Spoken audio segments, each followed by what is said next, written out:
Hey, what's up, guys? This is a public service announcement telling you that you should be using the 32-bit version of Ableton.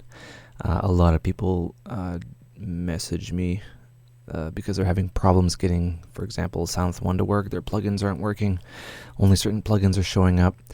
And that can all be fixed by making sure that all your plugins are 32-bit and Ableton is 32-bit. So this is straight from the horse's mouth.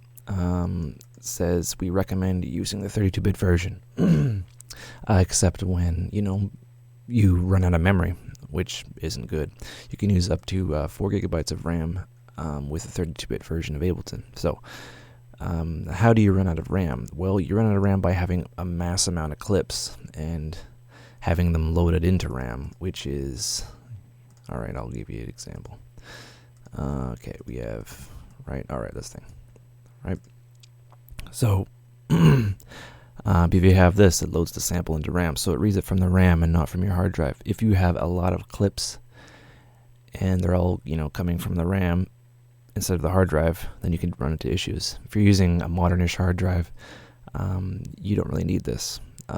Also, using, say, Omnisphere or Contact, very large Contact libraries take up RAM. They're loaded into RAM. And if you have, say, multiple instances of that, you'll use up RAM really quickly. So typically during this transitionary period, I would stick to 32-bit, a 32-bit version of Live. The audio engine isn't any different, or it isn't any better. It's simply more RAM could be allocated. So, yeah, if you have ever experienced a crash or Live has run out of memory, then maybe you're doing something wrong. Typically, I hover, between 1 gigabyte and 2 gigabytes, RAM usage in Ableton. What else? Yeah, I guess for the next little bit during this transitionary period, you should really stick to 32-bit. All my plugins, they're all there. They all load perfectly, and I don't have to worry about using JBridge or using anything like that. Any plugin now has a 32-bit version, and a lot of people are playing catch-up, and they're going to continue playing catch-up for a little while.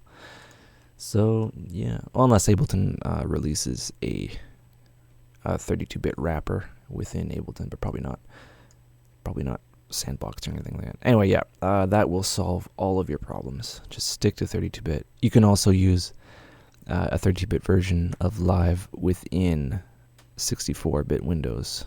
So you don't need to match it up with whatever. It'll still run in 64-bit. I'm using 64-bit Windows with 32-bit version of Live. Anyway, I've said 32-bit about 100 times. I will go. All right, take care.